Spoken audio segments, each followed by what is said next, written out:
To DIY or not to DIY? That's the question we're asking today, because sometimes the idea of building your own exercise equipment and home gym and stuff can sound great. Sometimes it works completely against you. So first off, the big one, money. Will you save money?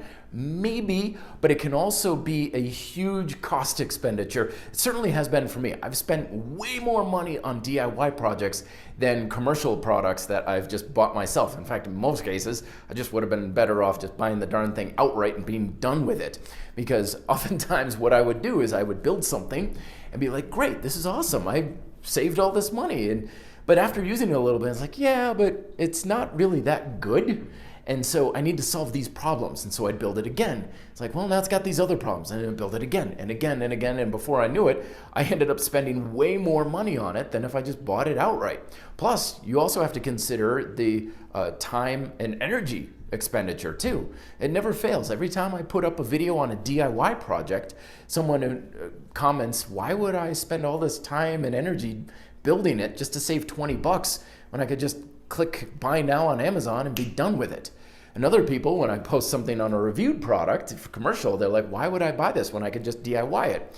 It ultimately comes down just to what resources you're willing to spend, because we don't all have infinite resources, and some of us are better off doing one versus the other. So kind of weigh those two options, because sometimes you're going to be ahead if you just buy it outright, especially these days with a lot of stuff out there being very cost efficient. Things like NOSC suspension straps, WorldFit, ISO trainer and stuff. I mean, these things are literally so inexpensive that I've tried DIYing it, and it actually is more expensive to DIY it than it is to buy like a twin trainer or the WorldFit ISO trainer. So sometimes you got to consider, is it really worth saving $5 or $10 for your time and energy? Another area where DIY kind of works is if you just want something that's a quick proof of concept idea. For example, when I got into isometric training, I was like, okay, I can get all this equipment, but I just need to try isometric exercises first. So I just took a bed sheet and attached some handles to it and gave myself some isometric workouts. And it lasted maybe a couple of weeks before that sheet started to really tear apart and get ratty and leave little strings and stuff all over the gym floor and make my boss mad at me. But it was enough to at least give me a taste, and then I could say, all right, there's legitimacy to this. I'm going to invest in the WorldFit ISO trainer. I had already invested in Dragon Door's ISO chain and stuff. I knew there was something to it, but I needed something cheap and simple to just get me going, and only had to last about a month or so. So I knew there was some validity to the actual method. Another good reason is if you're like me and you just love to tinker and you just have these ideas and you like to invent stuff. You like to be your own little MacGyver. For example, the other day, or actually several months ago, I had this great idea for a pull-up unit, right?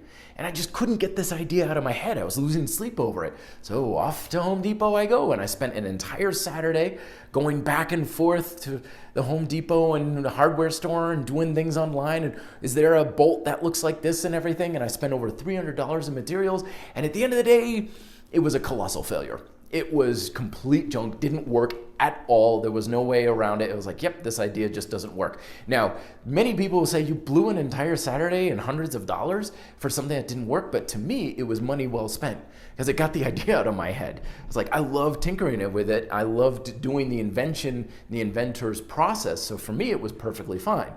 But if you don't want to go down that path and you're like, I just want a piece of equipment that works and be done with it, DIY may not be the best way to go. Another good reason for DIY is if you can come up with an actually better design than what's out on the market. This is why I used to do a lot of DIY suspension designs, because I wanted qualities and features in a suspension strap system that just didn't exist on the market. So I wanted it, I had to build it for myself. So if you've got an idea and you're like, I want it to be able to do X, Y, or Z, nothing out there does it, then see if you can build it for yourself. So it's not clear. It's not like DIY is better or worse than commercial products and stuff, which is why I always do a little bit of both. But I will say this to end this video on this note, is if you're an exercise equipment aficionado like me, and you're picky about what you want, and you know what you want, Don't worry about saving money on it up front because you're only going to regret it later. Case in point, when I wanted the Bodyweight Master from Dragon Door, that was the only pull-up station that I really wanted. Everything else to me was just a far distant second, and I still believe that, right? So when I learned about that, I was like, yeah, I don't know. And so I kept buying cheap stuff off Amazon just because it was cheaper, just because I could save $80 or $100 or something like that. And what ended up happening though in the long run was I kept buying this stuff, not liking it, giving it to friends or trying to sell it on Craigslist, which never really worked. And some of the stuff I even ended up just throwing away outright because it's like, this thing is crap. And eventually I did end up buying the Bodyweight Master, and thank heavens I did because they're almost impossible to get a hold of now. And ever since then, it's like, good, done. I'm finished. Like, I don't want anything else. That's exactly what I want. So if you know what you want, but you're thinking, yeah, but it's expensive, save up for it. Just do what you can because that's the only way you're going to be satisfied with what you're using. And if you try and cut corners with cost in the short term, it's going to cost you a lot more in the long run.